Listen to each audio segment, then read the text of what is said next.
And these are the 10 principles. If someone wants to read all of them, great, or a few, that would be really helpful. These are the 10 authentic character or universal characteristics of authentic leaders that I wanted to start with. I can read them.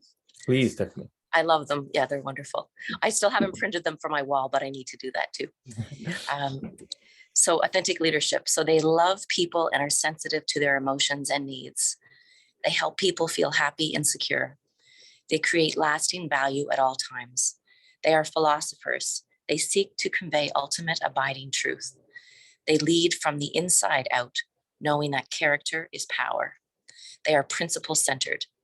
They are powerful visionaries. They keep everyone engaged according to their propensities. They are experts at delegation and empowerment. They are servant leaders who leave behind a culture of enduring excellence. Perfect. Thank you. So we're going to basically expand on those over the next couple of sessions. We'll read these sections. And so it starts at page, at least in the newer book, it's page 91, highlights of a true leader's character. And so if there's someone who'd want to read, that would be great. Rick and I can. Please. So starting with highlights of a true leader's character. Yes. Can I just check you guys can hear me okay? Perfect. Good. I like to think of a true leader not simply as a person who leads, but as a servant leader. In Sanskrit, a servant is called Dasanudasa, literally a servant of the servants. This is definitely the quality of a servant leader. He serves his constituents who are themselves engaged in various occupations and professions, where they can render and receive all kinds of service. A servant leader is interested in stewardship. He sees himself as a caretaker rather than as a proprietor or a dictator. A servant leader has a passion to serve others. In that sense, he is leading, but mainly helping to guarantee that goals will be met.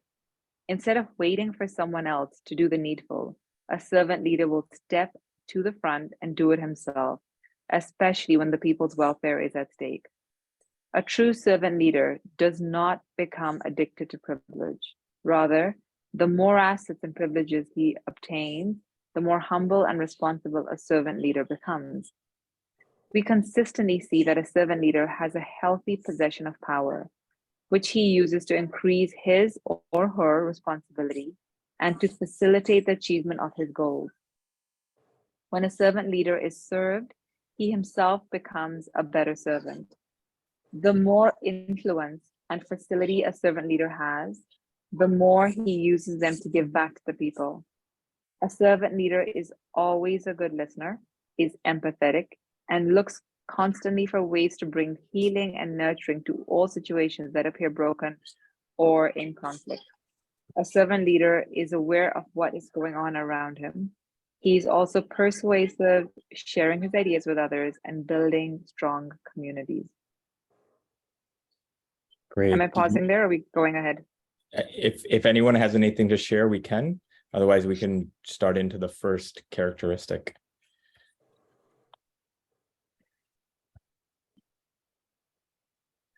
This point will come up. Go ahead. One bit, Eric, and that stood out for me. The bit about where a servant leader jumps in, where all situations may appear broken. I think there has to be a really heightened level of awareness and really plugged into a system to be able to do that with the best of intention. Because on the other end of the spectrum, there is a very famous saying, which is the path to hell is paved by good intentions. And that specifically I've seen in the nonprofit sector, where, whenever there was tsunamis that hit many nations or even floods, just the inundation of like people sending materialistic things in bucket loads, clothes, whatever, didn't actually serve those communities. And there's so many documentaries where they just piled and piled and piles of donated goods that actually didn't serve those communities at this time.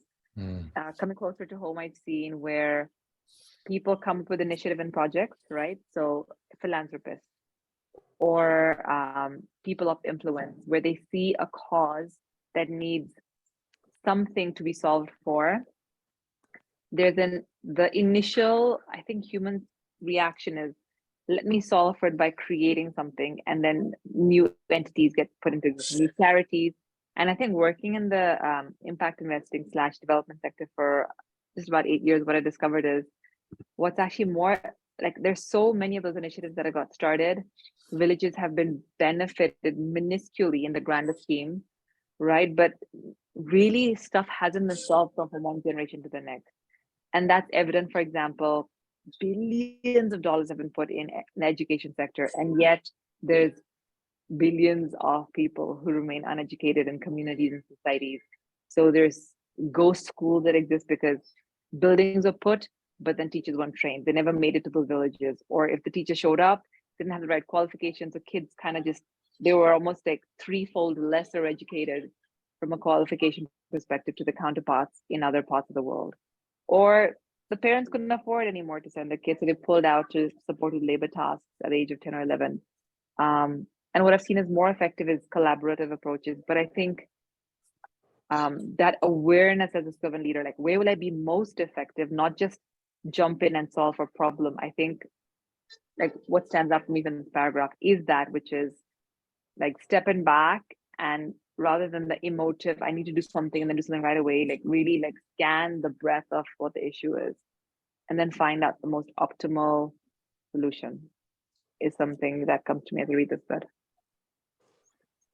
Yeah, it very much brings to this point. If you remember in the Bhagavad Gita, it always says that the mode of goodness, which is where we're striving to be, is one of self-reflection first and then action after. And that self-reflection part is not always easy because it's hard. It's really difficult and that's why it's described as may taste like poison in the beginning, but it's sweet or nectar in the end. And the mode of passion, on the other hand, is that it's sweet. You know, when we act on our emotions, there's maybe some, short-term benefit, but then it ends up becoming poison later, right? So it's sweet in the beginning and then tastes like poison.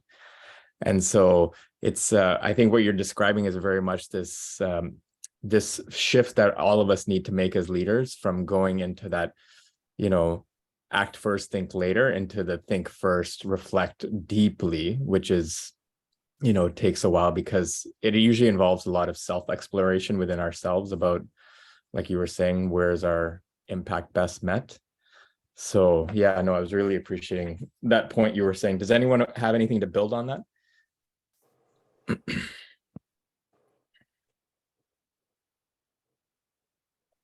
I Did you- will, just following up. Sorry, I'll make it really quick. Bika, thank you for sharing your perspective and experience on that, because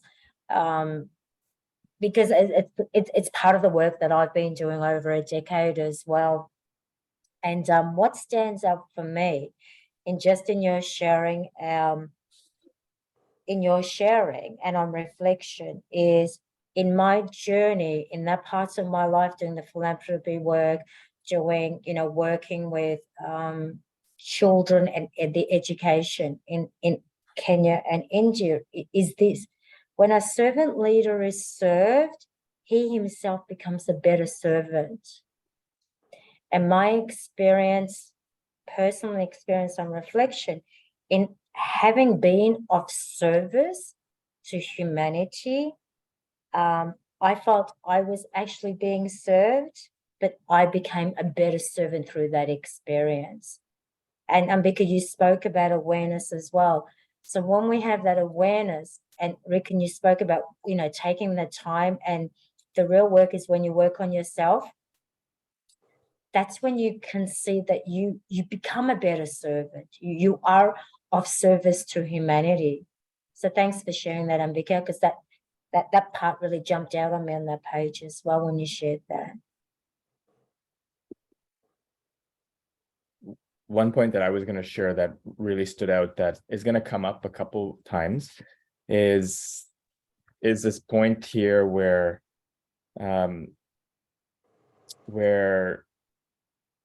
we constantly see that a servant leader has a healthy possession of power.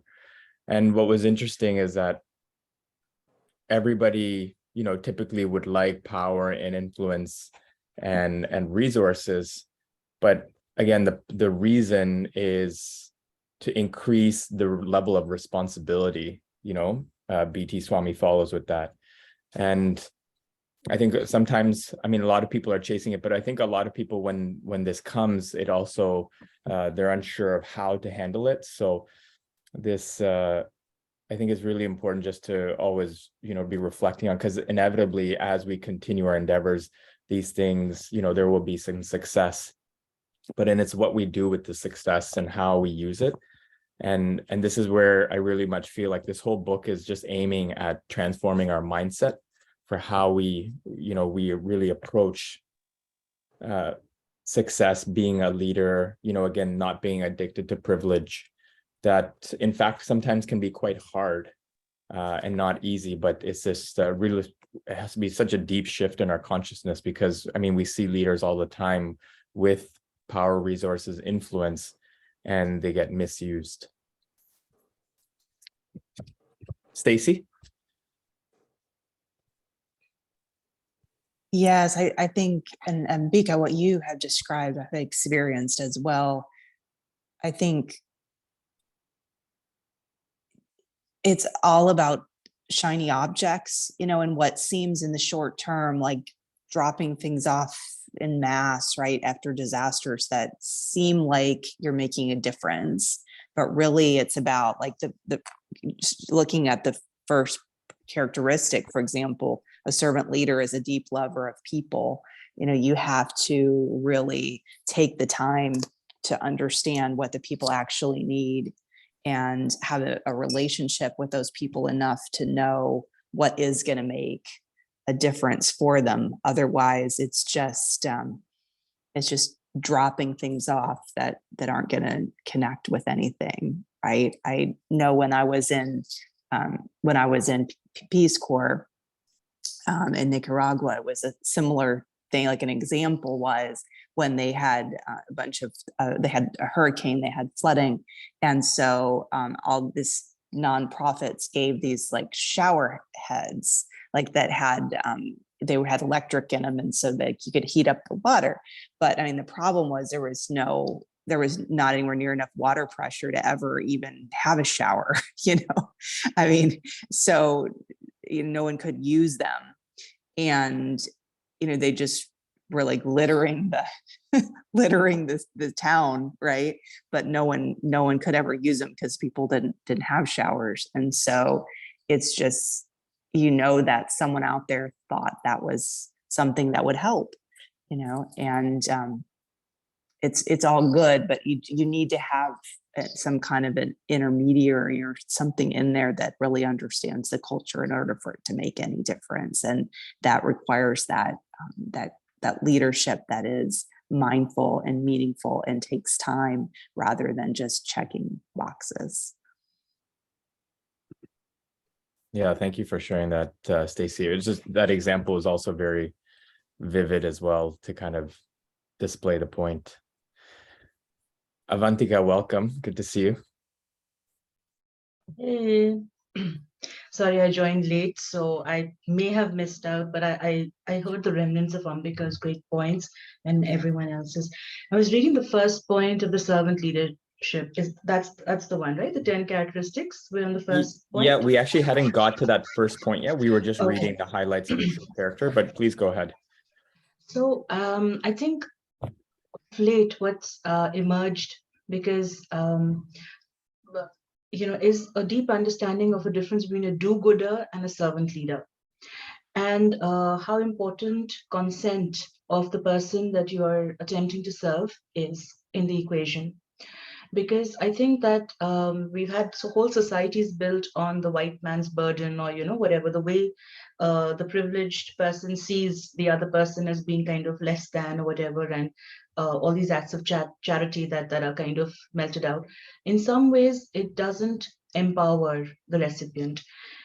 True servant leadership is when the recipient of that service actually consents to it, and is someone who's going to emerge out of this as a powerful, transformed being. Otherwise, we just have, hundreds of years of charity and do-gooding, which results in, civilizations, if not people that don't have the ability to really kind of, emerge as being part of the higher echelons of society. So that's something that I just wanted to add, that sometimes people do things as acts of charity and they assume that that is servant leadership. But servant leadership always results in something that is led to a transformed and empowered state. And when we take, that in the context of the difference between leading someone, body, mind, and soul, versus just kind of, taking care of their needs and things like that. I think that's just a subtle difference that of late I've been exposed to a few models where I've been able to appreciate the difference quite clearly. Yeah, thank you for that. I was, Avantika, when you were bringing that point up, it was just coming up. I was just reflecting on something that was written here where it just says, one of the first things that B.T. Swami lists as a servant leader is always a good listener. And I think sometimes that, we go into the action mode without maybe sometimes not, like when I hear your point on consent, it very much has to do with listening first. Thanks. Thank you. Can we start on the first topic? A servant leader is a deep lover of people. If someone wanted to start with that section. I'm happy to read. Please. Because I have a deep love for people. Okay. In Sanskrit, we say param dukkha dukhi krapam buddhi. Is that correct? How do you pronounce that? Param dukkha dukhi kripam buddhi. Okay, not too good. Good job. Thank you. This means that a servant leader feels the suffering of others because he is in tune with his constituents and genuinely concerned for their welfare. A servant leader's empathy is genuine. A servant leader has a great appreciation for power, money, facility, and any other type of asset, not because he sees himself as a proprietor, but because he understands that such facility is necessary to become genuinely productive. A servant leader feels a passion to help others, but realizes that he has no facility to do so. His passion will not be realized. A servant leader loves power, influence, money, and assets, but simply to coordinate the use for the benefit of the people under his care. Shall I continue or? Please. Okay. King Paruthi is an example of such a leader. He states, the king will respect all women as if they were his own mother, and he will treat his own wife as the other half of his body. He will be just like an affectionate father to his citizens, and he will treat himself as the most obedient servant of the devotees who always preach the glories of the land. Later in the commentary to another verse, we find Paruthi Mahaya was also very humble, meek, and gentle. And whenever he performed any philanthropic work or welfare activity for the general public, he would labor exactly as if he were tending to his own personal necessities. In other words, his philanthropic activities were not for the sake of show, but were performed out of his personal feeling and commitment. All philanthropic activities should be thus performed. Continue? Yep. Okay. The late John D. Rockefeller is remembered as a contemporary leader who displayed servant leader qualities, even if in other areas he was a bit controversial. He said repeatedly, God gave me my money. He favored me because he knew I would give it back. In this area, John D. Rockefeller walked his talk, From his first boyhood job, he donated 6% of his wages to charity. By the time he was 20, he had surpassed the 10% mark. When he died at 97, he had given away most of his money to build countless hospitals, churches, museums, and educational institutions. His life was an example of stewardship. He saw that God had arranged for him to have so much so that he could help others. Thank you.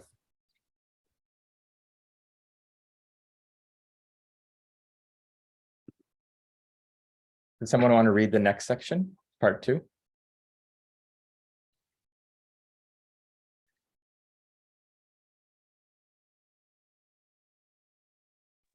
Okay, I'll go.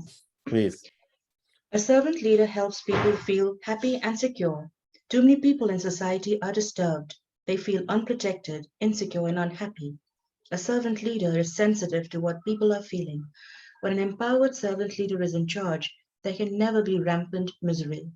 A servant leader is attuned to people's needs and the resolution of conflicts. In Sanskrit, this is referred to as Sarve Sukhino Bhavantu. This also means that a servant leader skillfully deflects misfortune. We should also note how important it is for the people in modern society to feel happy, secure, protected, and loved. With the globalization of markets and the increasing technological capacities, it is becoming more and more important for leaders, managers, and CEOs to produce things inexpensively, quickly, and with greater quality. The competition between companies is so intense that what often determines corporate survival is a corporation's ability to empower its employees in team playing.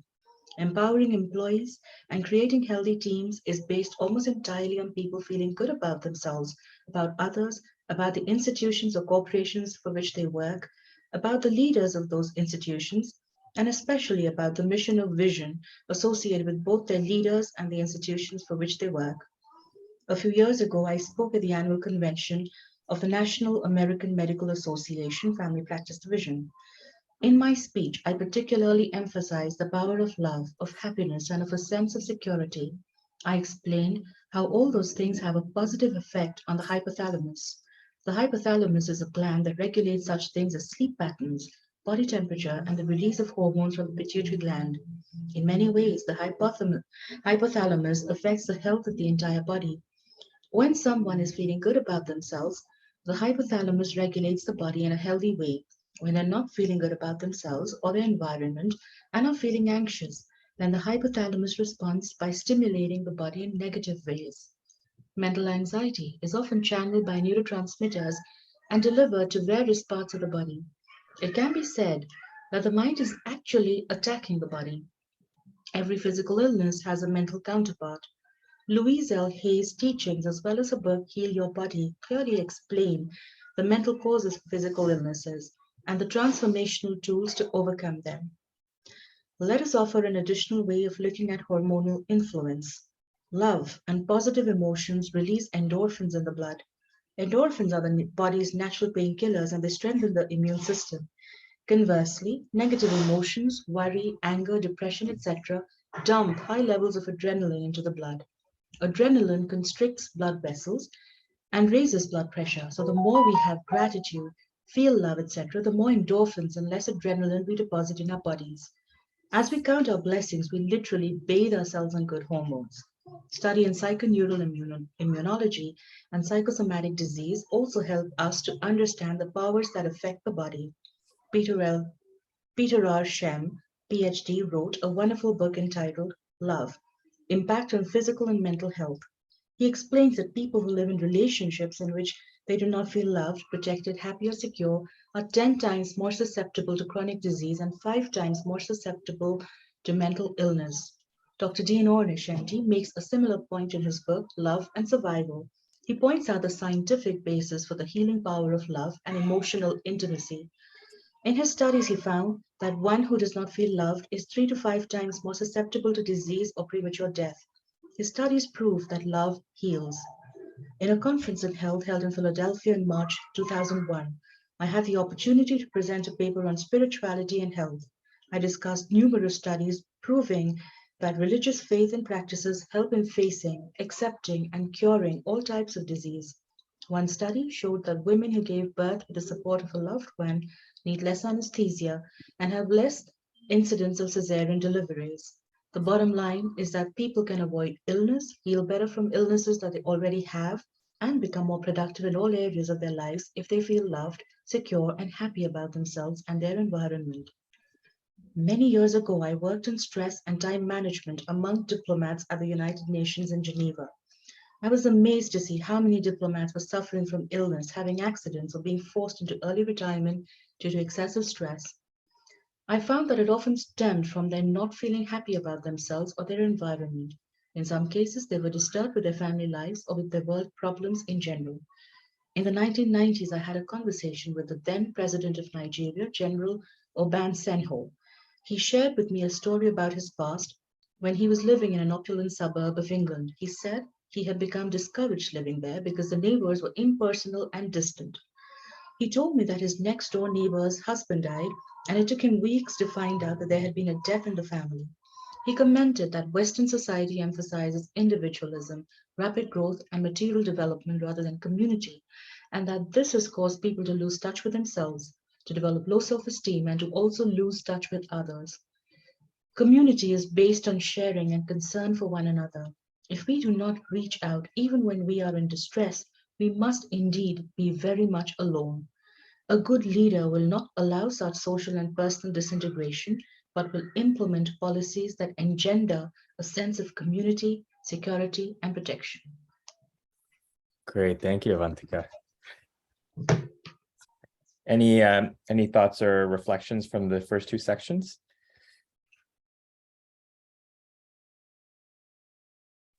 I just, from a love standpoint and a medical standpoint, it's quite something, right? Because of all of the things that we learn, we just focus so much again on the processes of the body and the segments of the body and the end point. And we don't get to the heart of the matter, right? And, I think we can, as we're in medicine more and more, 20 plus years for me, it's like, this is it. It's belonging. And when I see the stress and anxiety in people, that's it, that there's no sense of belonging, that their loneliness, we know, is a #1 risk factor now for disease that's been identified, and community, because it gives us that sense of belonging. So I love that line that the president that had said, that in Western society, we just emphasize that individualism, but we know it's in those community environments that people really thrive. So if you look at like Dan Butner's, the blue zones, that's just it, right? Those are the communities that thrive and survive, and the people that do well is the ones that have some sense of togethership, sense of being together. Mm-hmm. Yeah, I appreciate that point. And I was just thinking that, society is so much focusing on fast pace and results, but the community, in fact, involves, the complete opposite, which is slowing down and making time for others, which I hope is what we do every week when we gather. I think just the coming together and just taking time to reflect and share is really important, but it's amazing how infrequently it's happening because, as you mentioned, this area of loneliness just being probably what people are suffering from the most, right? Anybody else have any? Thanks for that. Anybody else have anything? Ed, welcome. It's good to see you. Good to see all of you as well. And thank you. It's a very interesting conversation that we're hearing. Ada, Tiffany, Stacey, Avantika, Christina, Avni, great to see all of you.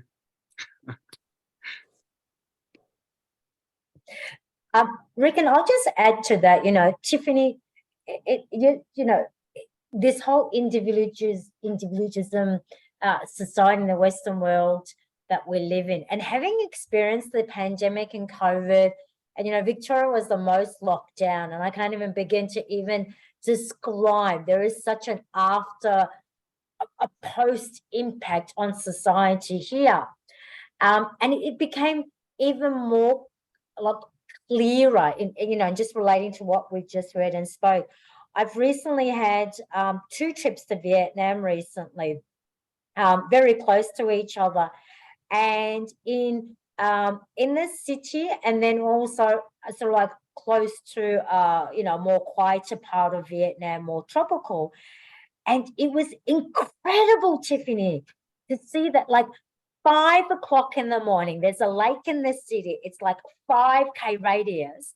And every inch of that lake were people. There were groups of people doing dances, group massages, doing exercise, doing laughing yoga, doing salsa, playing badminton. The road was blocked for people to run and jog. And the energy, like there was hundreds of people every morning. They started their morning off like this. Every morning, 7 days a week. And and I was just wow. So I just kept jumping into different groups and participating. And here they see there's, foreigner come in, and they were like come in. And they were just so embracing, some of them even didn't have any English. And I was like jumping into the 60-year-olds and the 7-year-olds doing this group massage. But just there was this big community feeling that is so missing here. Like even here, they don't get together with their neighbors. And then when I moved to another part and I was on the beach at 5:36 in the morning, there's groups of people playing soccer and volleyball and swimming. So they get together, they have this sport, they connect, they have their social interaction, they have their swimming, and off they go and start their day. And I asked them, I said, do you do this every morning? And they said, yes, every morning. And you could just feel the community connection. And imagine having that experience every morning.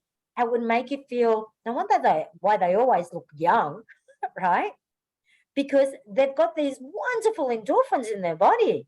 And it is so missing in the Western culture. So it just came to my mind on reflection as you were sharing this. We just need more of it, just so much more of it. Okay, I'm done. Thank you, Ida. That's, I just really was appreciating the vivid example of all the different activities you were giving around this lake. There's a lot to say for just bringing in simplicity into our lives.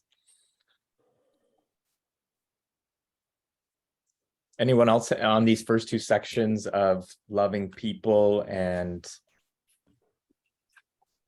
Yeah, just know how practices, I think he mentioned something about faith-based practices and community-based practices.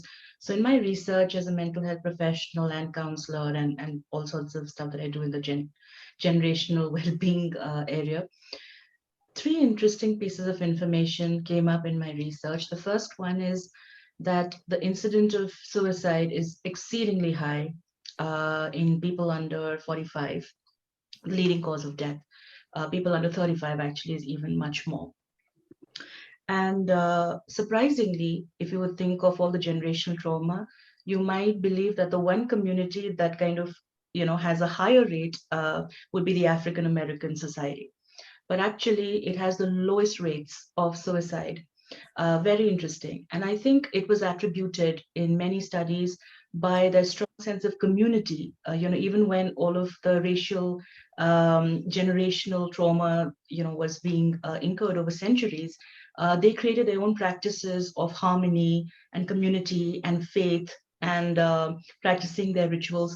And even today, their family support systems, their church support systems, their faith support systems are so strong that it's had that much of an endemic effect on their suicide rates being lower than any other cultural,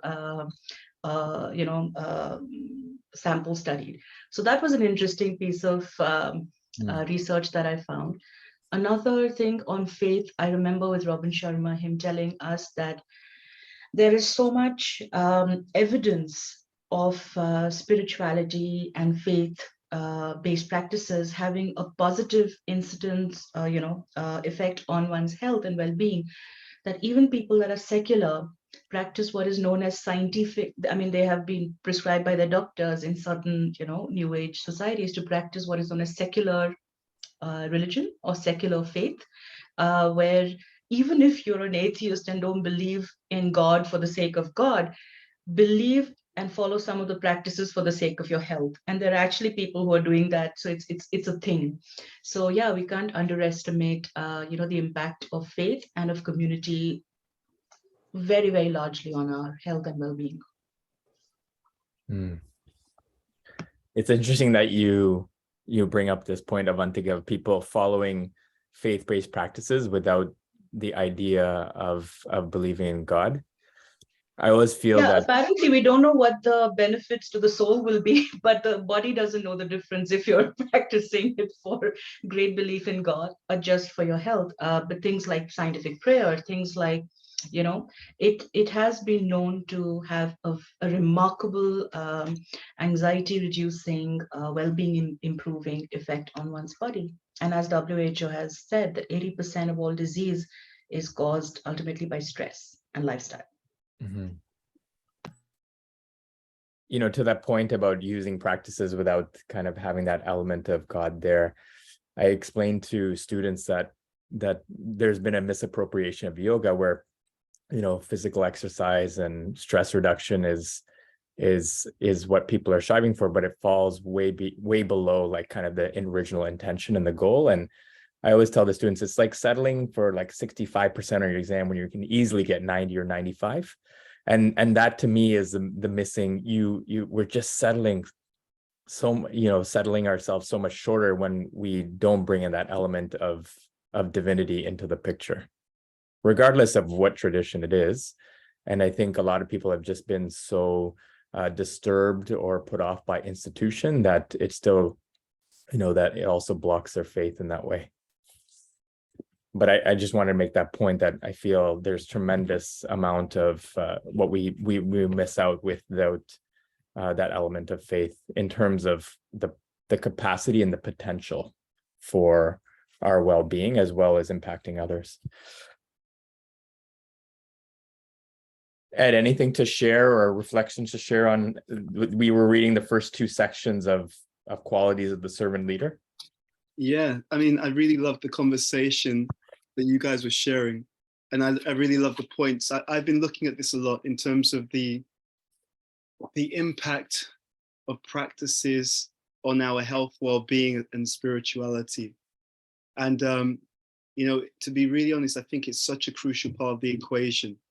That we do, unfortunately, the way that modern society is, it can cause a lot of that kind of isolation and impersonalism, whereby we don't necessarily feel connected to others. We don't necessarily feel part of a community.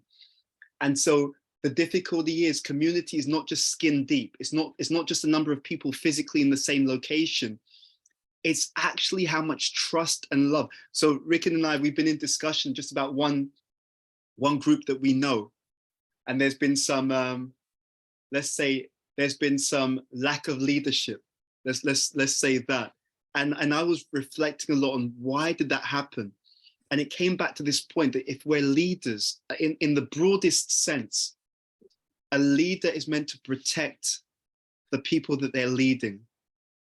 You know, it's not just a question of being in a position of leadership. There's a great article that someone sent me many years ago. And the article is called, "If They Took Away Your Position, Would They Follow You?" And in the article, it talks about the difference between leadership by personality and leadership by position. So what we see is that there are many people who are leaders by position. They don't necessarily act as leaders. They don't protect people. They don't take people in a healthy direction. They're not inclusive. But you know, you kind of, well, you know, that person's in that position, in the official position, so I've got to act a certain way towards them. But then there are leaders by personality, and that's what's being spoken of here, by the way. In these qualities of a leader, it doesn't matter what the official position of an individual is. If they follow these principles of behavior, it will inspire others to go along with that. And I thought, inspired by what you were all sharing, I thought we'd start with an exercise in this area. So, you know, you talked about the importance of feeling a sense of connection and belonging. One of the things that I've been speaking to many managers about recently, and actually for some time, is how do we build that honest connection, right? Because if I can build a connection of love and trust with each and every one of you, it changes the context in which we experience something, right? Now, if I'm able to see, there's many different ways of thinking about disagreements. one way is to point the finger, and it's easy and somewhat normal to do that. But if I want to be of higher consciousness, I can start thinking, what is it about my behavior that has caused you to see my words or my actions in a defensive way? And what can I do if I want to be a mature person? What can I do to show you that I'm on your side? I care about you, and I want the best for you, you know? And one of the ways in which we do this is by getting to know each other in a genuine and deep sense. So what I'm going to ask us all to do as a beginning exercise, I'm going to show this on the screen in a moment, is to engage in an activity where we're answering this particular question. So, by the way, I'm going to ask Ricken if you could create pairs, so breakout groups which Sure. are in pairs, because this is the exercise we're going to do. So I'll share my screen. I'm just trying to make sure that I can bring this up properly. Okay, here we are. Okay, screen sharing has failed to start. Please try again later. Okay, for some reason it's not sharing screen, but I'll just tell you what the question is. So the question is as follows, and this is what I'm going to ask all of us to discuss. What places would you take me to, and what activities would you share with me that allow me to learn more about you? Okay, one of the most powerful exercises that all good managers do to begin with is they do something that helps them to get to know the people that they're working with. Okay, and I'm going to throw this out to all of you. The first question before you do the activity is, why do an activity to get to know someone personally? Why not do an activity that gets to know someone professionally first? I'm going to ask you just to unmute and share. Why the personal before the professional? Because the personal is also the professional. So we're just a one person. So, you know, you've got it, the son, the father, the friend, you know, you can wear the hat of a director, of a priest, or whatever, but ultimately you are the one person. So you have that set of values regardless of where you take it. You have that set of beliefs and philosophies regardless of what hat or what title. So you are that person. So if you are a person or character of integrity, that's who you will be. If you are a person of a leadership of being of service, then that's who you will be. So it's who you will be, who you are being, rather than what you are doing. The title is the doing. Yes, great point. I love that point, Ida. And B.T. Swami writes about that in one place in the book. He says leadership is first to be, Yes, and then yes. to do. Yeah. Yes, and Absolutely. that's the care, you know. So you ask the question, you know, would they follow you in position, like in title, or as a person? So if you are being that, regardless of where you move and what title you have, people will follow you. Absolutely, absolutely. So this is the exercise. What we're going to do in a moment is we're going to put you into pairs or threes, depending on the numbers. So There's Ricken, not many of us. I Hey, don't really- Ricken is. Avni, I don't think Avni can talk, and I don't think Christina can talk. Hi, Paul. So do we do it? Yeah. Well, then what we could do is, if Avni and Christina can't speak, actually, Christina, I saw you were unmuted. Hi, even me, I can speak now. I can speak for a while. It's Okay. Avni, by the way. Hi, Ed. Hi, great to see you, Avni. So what we'll do is we'll put them in groups in such a way that if Christina can't speak, she's still in the group, so she can at least pick up what people are saying. But Avni and, you know, whoever can speak, arrange it according. So maybe one group of 3, one group of 2. We want to get to know each other. And by the way, there's a rule here. When I ask you about what places you take me to, what activities you share with me, none of them should be work related. Okay? We don't want to know about your doing, as Ada said very perfectly. Fine. We want to know about your being. We're going to get to know each other more as personal individuals. So we're going to get you into breakout groups, 2 or 3, and we're going to ask you to share. And I'm going to model this before we send you into the groups. So in terms of places that I would take you to, in order for you to learn more about me, I was recently in a place in India called Vrindavan. I will take you to Vrindavan. it's a very, a very beautiful place, a very sacred place where certain old Eastern culture, in terms of meditational practices, worship, devotion are still being practiced to this day. And there are very many sacred places, right? In this area, we call them places, Leelastan sometimes, that's the term, places where very powerful activities took place many thousands of years ago. So I will take you to that. That will be one place that I will take you to. Another place I will take you to is New York. I will take you to a place in New York called the Bhakti Center, which is a very contemporary place in New York, in Manhattan, East Village, where many people from all walks of life, generations, ages, backgrounds are looking at Bhakti Yoga and how that can integrate with their own life. I would also take you to one place in Pennsylvania. It's a place called Gita Nagari. So it's a place where B.T. Swami passed away, okay? So if I could take you to places that say something about me, those will be some places. If I could take you to activities, I will take you to my old university, London School of Economics. And, you know, I used to do some talks for different student union societies there. Okay, so that'll be an activity that also says something about me. And another activity, I'll take you to dinner with myself and my wife in a place in New York called Divya's Kitchen. It's a very delicious, very wonderful restaurant in central, again in New York. I know the owners of the restaurant, and you know, they're actually increasingly popular, and they're trying to expand their project. And I actually believe one day they'll have a chain of restaurants. I could see them doing that. So they're really trying to scale what they're doing. And so those are some places, because I love food. So the restaurant, it definitely says something about me in terms of that activity. But I also like innovation.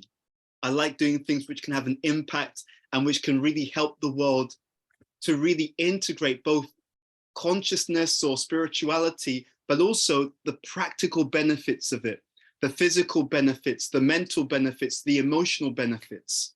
Okay, so those are some things that would be places that I would take you to. I remember many years ago, Ricken and I, we met up in New York. I'm not sure if Ricken, you remember this. We were speaking about male-female psychology, right? We were talking about that. We were in some kind of late night cafe, and there was some other people in the cafe, and one of them started listening in on our conversation. Do you remember that, Ricken? I do. Yeah, and so I love understanding more about psychology, about relationships. So those are some activities and places that I would take you to, which say something about me, my values, and my interests. Now we're going to hand over to you. And I'm just also explaining that this is an activity you may want to do with your teams, okay? Because it's an opportunity, as Ada said, to know and invite the full individual into the room. And I have to say also, thank you to Avantika. I didn't know so much about what you did as a mental health professional and the types of groups. When you started to explain, immediately I could understand more about where you're coming from. Okay, so we're going to start the exercise. Let's break down the ice. Let's get to know each other on a more personal level. So we're going to give you, if we give 12 minutes, Ricken, is that okay? Can we time it like that? Is that okay? Sure. Okay, and so you should see a timer, because that gives you a sense of how much time you have. Otherwise, what I don't want is that you're getting into the conversation and then suddenly you're pulled back into the main room. So you can keep an eye on the timer and you can pace yourself accordingly. We'll bring you back in the room 12 minutes from now. Over to you, Ricken. All right.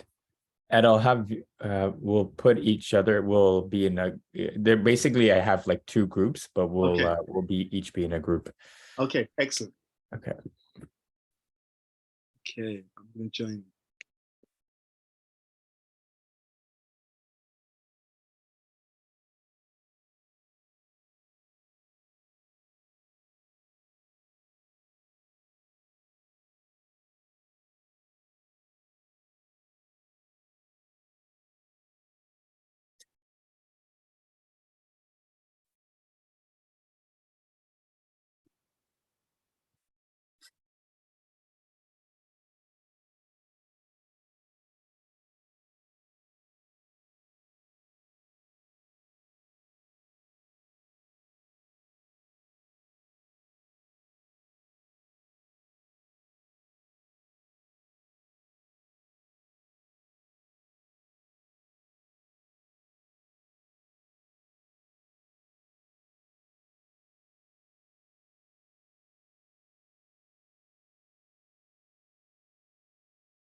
just this idea of letting people in. Because when I joined your conversation, you were talking about the importance of, you know, community and people not feeling isolated. Honestly, there's so much for sure. And I know, Avantika, in terms of your mental health background, you'll know a lot about this already.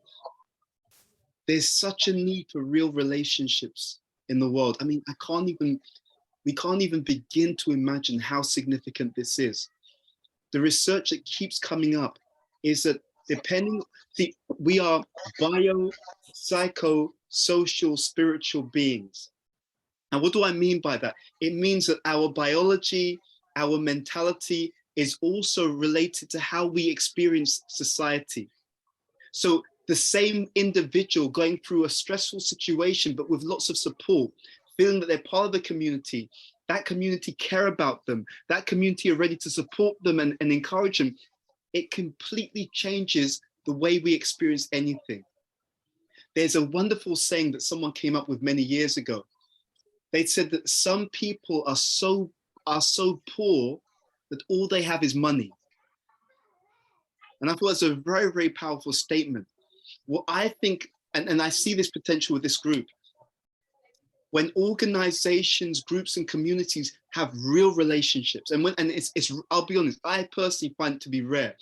Real relationships means that we don't necessarily have to see everything in the same way, but we're sufficiently mature that just because you have a different perspective to me, it doesn't mean I'm going to insult you. Just because you have a different perspective to me, I don't feel threatened, and therefore I have to kind of undermine you because you see the world in a slightly different way. But for that to happen, it demands a certain quality of individual maturity, which is increasingly rare in modern society, unfortunately, you know? So the more that we're able to build this ourselves and with our teams, you know what? You automatically get high performance. Not that that's the goal, to be honest with you, but imagine you have an organization of people who are actually mature adults, not pretentious, not pretend mature, not people who look sophisticated but take offense when they shouldn't,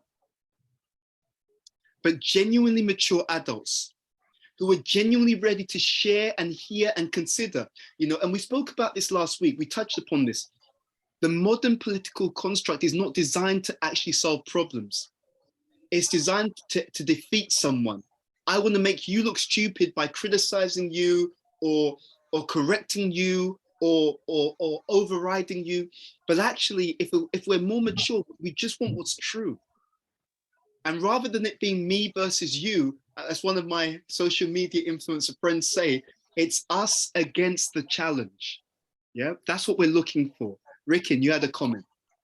I was just trying to see what it was about this activity that brought us together. And I was just thinking that this activity, basically just, there was an appreciation for the commonality of the human experience. And although our activities and our places are different, the emotions, the feelings, and the reflections that we have through the different experiences are very similar. And so I was just thinking that the way this activity creates community is that it focuses on those common experiences, and you can appreciate that in others as well.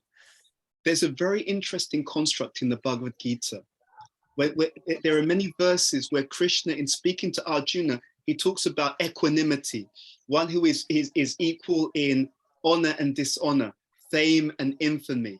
And he talks about, you know, the ability to tolerate happiness and distress.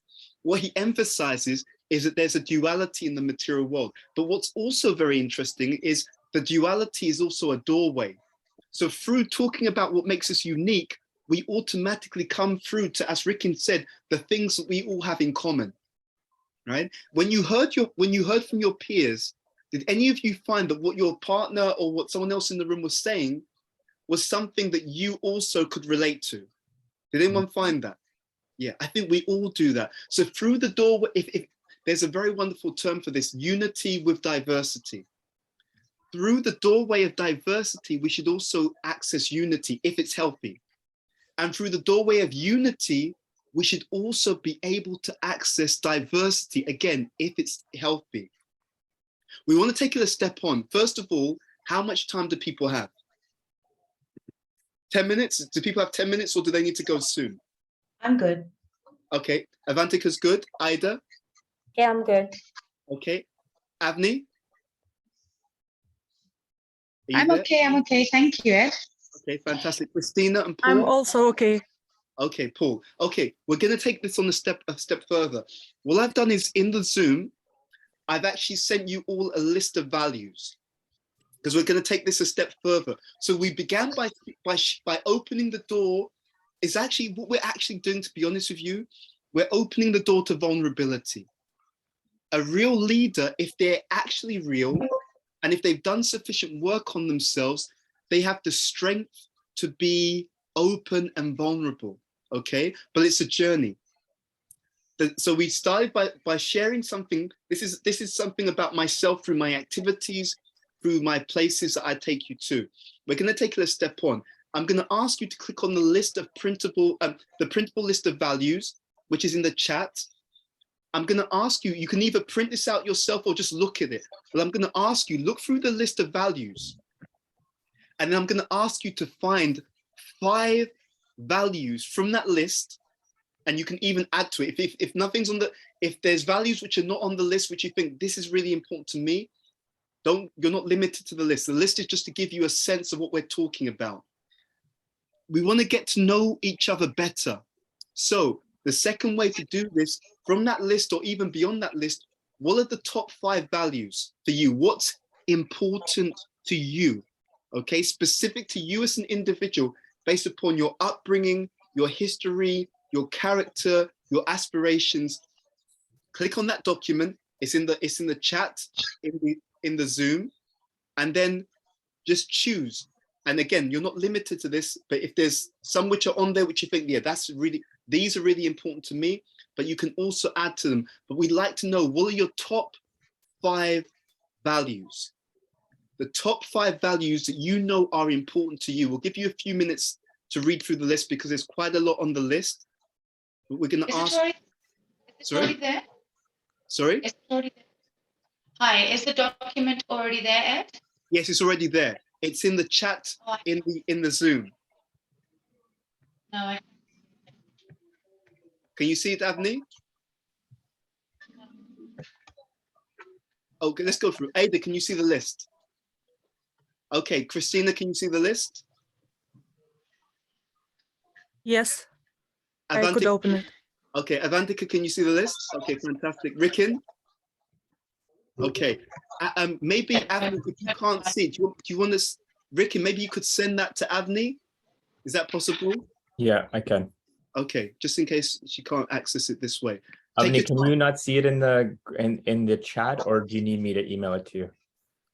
Put it in the chat. Put it in the chat again. Okay. Ed, Okay. can you drop it in the chat again? Yes, okay, I'll send it again. I'll do that right now. So if you bear with me 1 second. Just gonna find this. Here we are, so printable list. I'll let you know once it's actually in the chat again. So bear with me 1 second, I'm just trying to, here we are. Okay, open. So that should be loading up right now, Avni, and it should be there now for you. Can you see the list, Avni? No, for some strange reason. Okay, so maybe, Ricken, if you could send Sorry. it to me. Rick, send it to me on WhatsApp if possible. Can you Yeah. send it to me on WhatsApp? Thank you. Okay, so take your time. Sorry, Ed. It's okay, no problem at all. Take your time, but what are your values, okay? This is really important. You're tuning in because different people have different experiences, different characters, different interests. What are these values that are important to you, okay? Now we're going into that personality, the individuality, what makes us unique as persons, okay? I'm done. Okay, thank you, Ada, for letting me know. And again, you're not limited to what's on here. This is really just to give us some ideas. And I know there's a lot on there, but however you come to it, excuse me, please scan through this and make a list of the top 5 values which are important to you.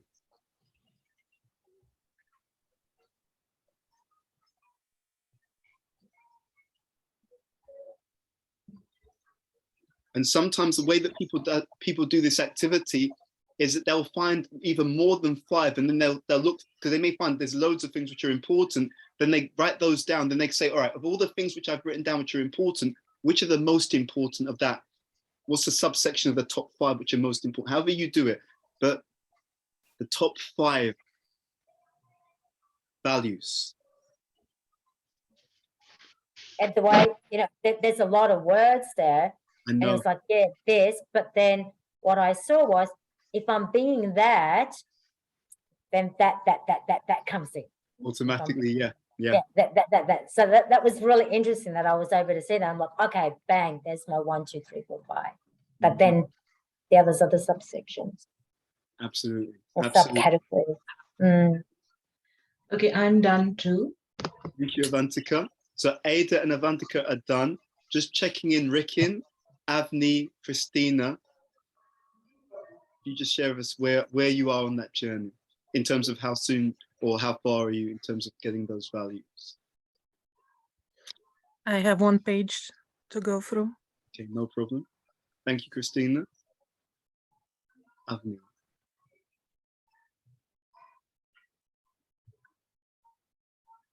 Avni? I'm still going for it. Sorry, you can go ahead. I don't let me stall you. I've just seen it. That's fine. Okay, no problem at all. No problem at all. So And you're not boring me. It's midnight here. It's 12:30. You guys aren't boring. So let's start this with the people who've gone through the list. Why is it so useful for us as individuals when we have a very strong clarity about what's important to us? Why? Yeah, what does it bring? Because when we have a strong clarity of our values, then we can be that. If that is important to me, like important to in the source, in the heart, in the soul, then that's who I'm going to be. So then it is going to show up in my relationships. It's going to show up in my speech. It's going to show up in my actions. It's going to show up in my behavior, my choices, and in the results, whether it's negative results, outcomes, or positive. Absolutely. So one thing is it clarifies what I'm going to be, because I know what's important. Christina had her hand up also. Christina, why is it important for each of us to really have a crystal clarity around what my actual values are? Actually, to also understand what triggers you and why you are reacting to the things like you are reacting or acting like you are acting. So for me, it's even understanding yourself brings much more clarity towards you want to go and why you do the things you do or not. And that's a really important point. And see that there is a painful element to this. If I'm really clear on what my values are, there can be some pain when I know, because I realize when either I'm not living up to those values, or I realize when my values are not being respected. And that's a sensitive thing, but to be honest, we should be aware of that. Okay? Why else? Anyone else? Why else would it be important for me to have a clarity around my values? Avantika. Yeah, this is, like that book would say, begin with the why. I think your values define the why for anything you do in life. And you should be, in order to be authentic, aligned as closely to your values. Because if you're not somebody, if you're faking it or living someone else's, what appears to be the values that you should have, but they're not inherently yours, then you're just living a very borrowed life.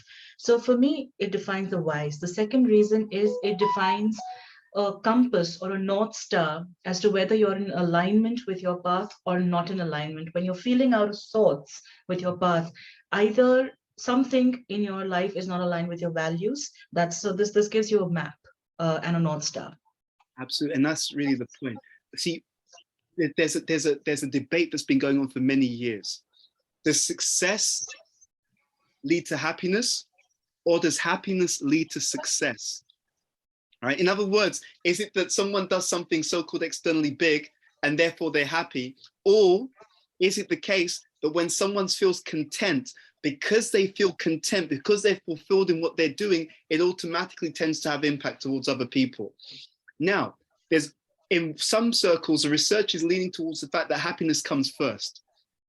And so there's some truth in that. At the same time, they're both doors to the same thing.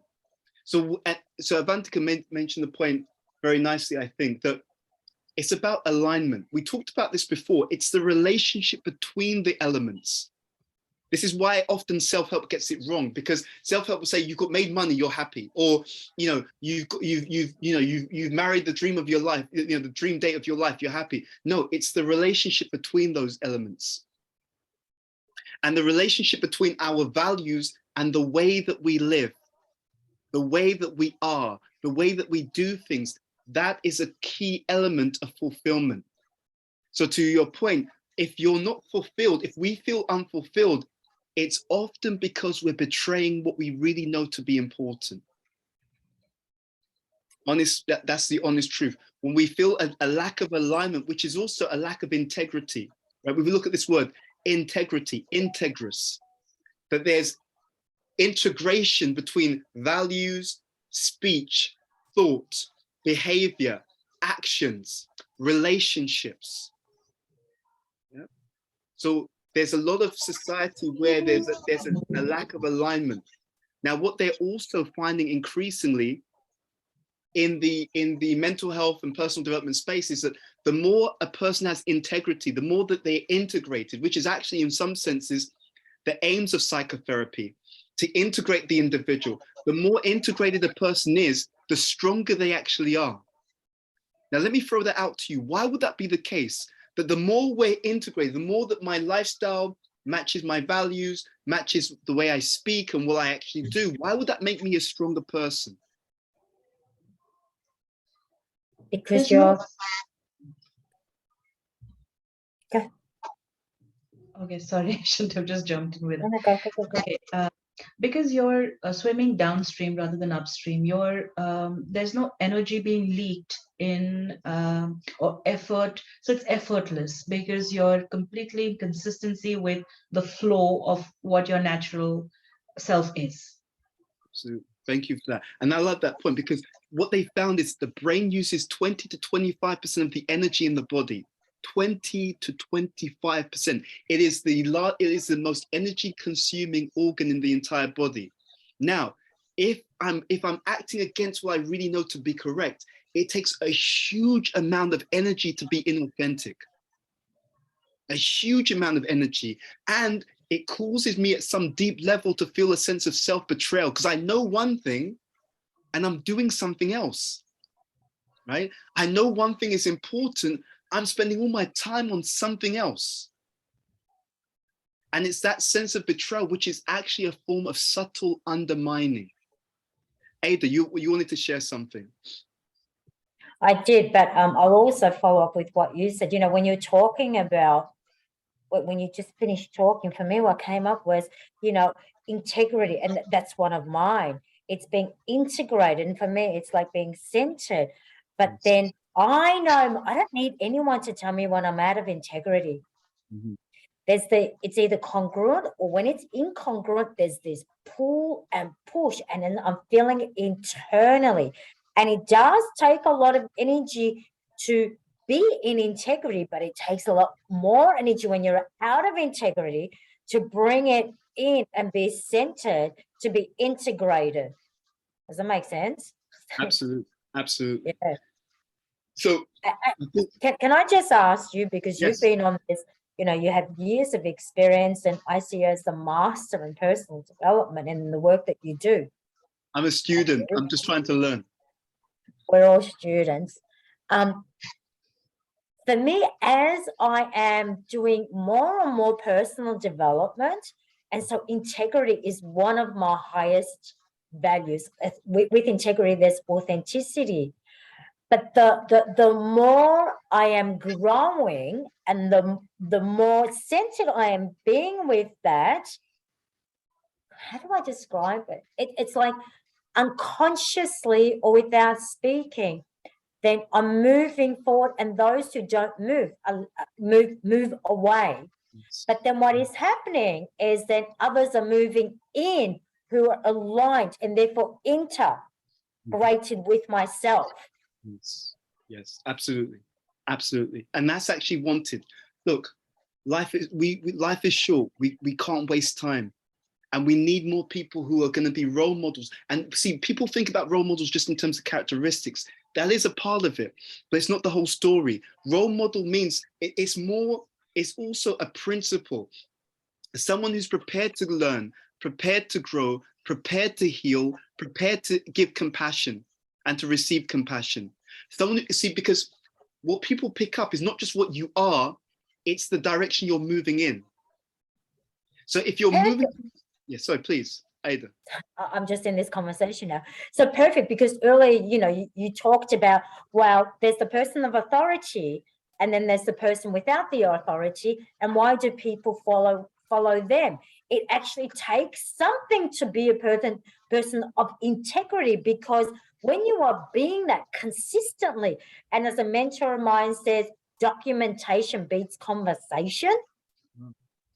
And it's so powerful, because documentation beats conversation, because it's who you've been and who you've been. You don't even say anything. It's your actions. It's your actions that speak itself.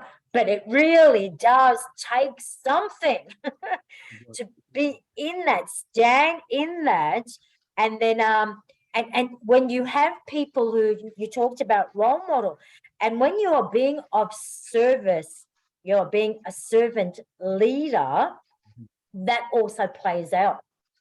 It's so imperative to be aware and to be mindful and do the work if we want to make a difference as servant leaders, to be of service and be integrated. Absolutely. So, and this is really one of the things we wanted to do.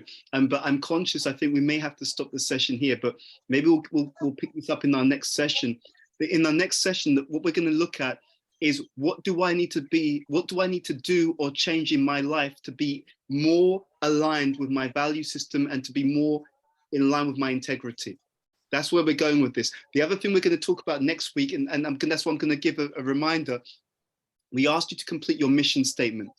We sent you the link and we asked you to complete the mission statement builder. If you haven't done so, Rick, and I'm going to ask you to just share that with the group, just in case anyone's left already who's going to join next week. But we want to look at that because with both the exercise we did at the beginning, the value system that we're talking about now, and then the mission statement builder, we're really going to be looking at this idea. Am I clear on where I'm going?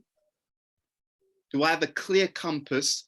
And then with that clear North Star, that clear compass, what are the things I need to move out of the way, both now and even in the future, to manifest that clear direction that I'm going in? Bear in mind that most people don't know where they want to go. In one of the books of B.T. Swami, he says that if you don't stand for something, you'll fall for anything. If you don't have a positive, proactive vision of the better future, we can easily end up wasting not just time. People say time, it's energy, it's relationships, it's ideas. It's literally all resources get wasted when we don't have a healthy direction. And the healthy direction, I'm going to just throw this out from a spiritual perspective, that healthy direction should include the development of consciousness, how we can raise consciousness for ourselves and for other people. And if we have that higher aspiration, then even our vision can evolve. Because as we understand more about ourselves, we can have an even more refined vision of what the good looks like. Okay, so next week, please, before next week, please make sure that you complete your mission statement builder. If you want to spend more time looking at those values and making sure you've got the top 5, that's absolutely fine. Number them. This is number 1, this is number 2, this is number 3, this is number 4, this is number 5. And next week, we're going to bring all this together and have some further discussion. Okay. And thank you, Rick and Ed, for and I know I came in late, and you are where you're meant to be. But because you put that in, I looked at it and I thought, and then, but because you put it out to the to the universe and you presented it, the last 2 days I've been working consciously, mindfully with with doing manifestation visionary work 3 years ahead. So it's having the the end in mind, and it's been so powerful, and I am so crystal clear of my purpose and what 2020, what 3 years ahead is going to be like a, so specific, so clear that my purpose is clear. And then it's, who do I need to be? Who do I need to be to manifest that? Who do I need to be to, whatever it is that I've created? So the next step is to re-engineer that, but it's, who do I need to be? And then it's about, what do I need to do and how do I need to do it? So thank you, Rick and Ed, for posting that, and just that little seed in there, because I call this month the pre-season to plan and prepare and visualize for not only next year, but let's go 3 years ahead, 5 years ahead. So thank you. No problem at all. And the one thing I'm going to add is, I think next week, Rick, and I think I sent a message about that. Is it possible for us to do next week on Thursday rather than Friday? I think it works for me. Does it work for everyone else? I should be back home by this time. I should be back home. I've got something on, but I should be back by 11 because it's sleep time.